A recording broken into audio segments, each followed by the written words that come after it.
हाँ, परमात्मा तख्त पर विराजमान है, सिंहासन पर विराजमान है, मनुष्य दृश्य अपने ही उनिहार है, अपना सृजनहार। महापुरुषों ने जिनको भगवान मिले हैं, जिन महापुरुषों के हृदय कर दास नाम गिनाता है, उनके शुभ नाम आपको सुनाता है। फिर सुना देता हूं, क्योंकि महापुरुषों के नाम लेने से पुण्य लगते हैं।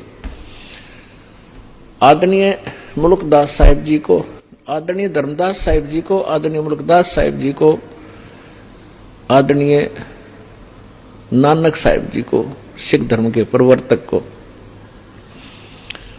आदरणीय दादू साहिब जी को, आदरणीय गरीबदास साहिब जी गांव छुडानी जिला झज्जर हरियाणा वाले को, आदरणीय गीसादास साहिब जी गांव खेखड़ा जिला बागपत हो गया है उत्तर प्रदेश वाले को, आदरणीय स्वामी रामानंद जी काशी के पंडित ब्राह्मण थे, विद्वान कहलाते थे। परमात्मा उनको मेरे सचखंड दिखाया, फिर वापस छोड़ा। इन सभी महापुरुषों को परमात्मा ऐसे ही मिले हैं जैसे उनके गुण हैं, उनको आकर मिलते हैं और फिर उन अपने से परिचित करा करके जहां परमात्मा रहते हैं उस सारी व्यवस्था को दिखा करके फिर वापस छोड़ते हैं बॉडी में, ताकि ये मेरे गवाह बने, एफिडेविट लिख देंगे कि कैसा है भगवान। तो आदरणीय गरीबदास साहिब जी ने कहा कि हमरे ही उनिहार है अपना सृजनहार। उनिहार माने हमारे जैसी उसकी आकृति है, ऐसा उनका आकार है अपने सृजनहार का। तो इस प्रकार वो परमात्मा मनुष्य दृश्य है। वहां एक बहुत बड़ा गुम्बद बना हुआ है, मंदिर नुमा। उसके सेंटर में परमात्मा का तख्त है, सिंहासन है, सिर पर छतर है। जैसे आप इस दास के ऊपर ये आर्टिफिशियल बना रखा भक्तों ने, ये देख रहे हो। और परमात्मा का वहां प्रकाश जो पूरे शरीर का बहुत ज्यादा है। उस परमात्मा के एक रोम माने बाल, एक रोम कहो या रोमकूप कहो, क्योंकि शरीर से ही उनकी बॉडी से ही प्रकाश निकल रहा है, झलक रहा है, उसी से उसके रोम यानी बाल प्रकाशित हो रहे हैं। करोड़ सूर्य मिला दे, करोड़ चंद्रमा, तो भी एक रोम यानी बाल का प्रकाश ज्यादा होगा। तो इतना तेज है उस परमेश्वर का। वहां पृथ्वी है सतलोक, जैसे धरती आप देख रहे हो ये ऐसी, वो केवल व्हाइट कलर की है, जैसे आप बालू रेत देखते हैं। तो वहां पृथ्वी का कैसा रंग है, और उस पर वर्षा हो जाती है, वो सेट हो जाता है, तो भी कलर वैसा ही रहता है। तो ऐसा उस सतलोक का भी प्रकाश है, वो भी सौ प्रकाशित है, जैसे हीरा प्रकाशित होता है। हीरे में अपने आप चमक होती है, मोती में चमक होता है, इस प्रकार वो पृथ्वी है। वहां सदाबहार वृक्ष हैं, सदाबहार ये सभी काजू, किशमिश, मेवे, सेब, संतरे, सभी फल फ्रूट वहां सदाबहार रहते हैं, वहां कभी अकाल नहीं होता। ये तो है वहां की सतलोक की डेफिनेशन। और परमात्मा कैसे हैं ये आपको दास बता ही रहा है कि मनुष्य दृश्य है, और वहां सृष्टि है ऐसी ही।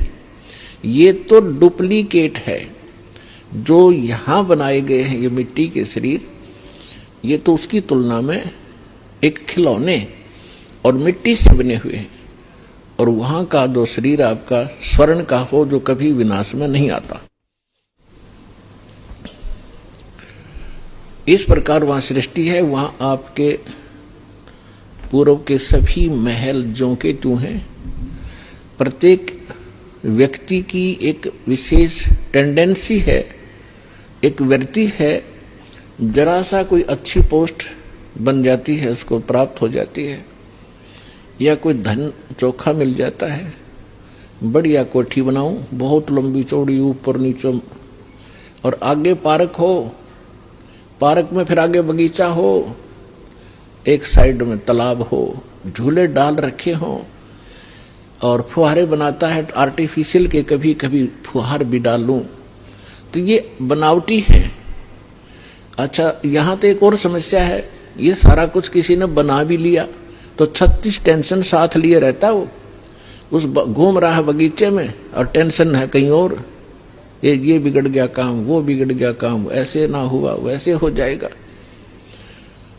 तो उसने वहां एक डुप्लीकेट बना भी लिया तो भी उसका सुख प्राप्त नहीं है उसको व्यक्ति को। और सतलोक के अंदर ऐसे ही बहुत लंबे चौड़े प्रत्येक प्राणी के अलग अलग महल हैं, वहां आपका परिवार होगा। आपको कितने अच्छे लगते हैं अपने माता पिता, भाई बहन, अंकल चाचे ताऊ और बच्चे, रिलेटिव। और यहाँ ठीक है अच्छे तो लगेंगे क्योंकि अच्छे हैं, और कल मृत्यु हो जा, टक्कर मारते रहो, कभी भी जीवन में आप उनको नहीं देख सकते फिर। तो ये अच्छा लगते हुए भी व्यर्थ है, और वहां जाओगे आपके सारे सुख होंगे, वहां कभी मृत्यु नहीं होगी। कोई व्यक्ति नहीं चाहता मैं वृद्ध हूं, वृद्ध अवस्था प्राप्त हूं, बूढ़ा हूं, और बूढ़े हो गए। कोई नहीं चाहता मैं मरूं, और मृत्यु डेफिनेट। तो ऐसी धारणा क्यों आपकी? क्योंकि आप पहले ऐसे लोक में रहते थे जहां ना वृद्ध अवस्था है और मृत्यु नहीं है। वहां ये 5 तत्वों का बना हुआ पुतला नहीं है, इसमें कभी बीपी हाई है, कभी लो है, कभी राग खींच रहा है, कभी द्वेष। राग द्वेष वहां होता है जहां समानता नहीं होती, और वहां समानता है एक परमात्मा को छोड़कर। सबके एक जैसे बॉडी हैं, एक जैसा सबके महल हैं, एक जैसा खान पान है, कोई उसमें अंतर नहीं और कोई अभाव नहीं किसी वस्तु का। तो राग द्वेष और इस तरह के जो रोग होते हैं ये किसी त्रुटि के कारण होते हैं। तो आप जी उस स्थान को छोड़कर गलती से यहां आ चुके हो, और यहां आपका कोई ठिकाना नहीं। जिन महापुरुषों को परमात्मा मिले उन्होंने बताया है, आगे गए ना बावड़े, बावड़े माने वापस नहीं आए। पहले जो चले गए उन्होंने आकर बताया नहीं हमारे साथ क्या बीती, और रहते भी सब जाही, बिन साहेब की बंदगी कहीं ठोर ठिकाना नहीं।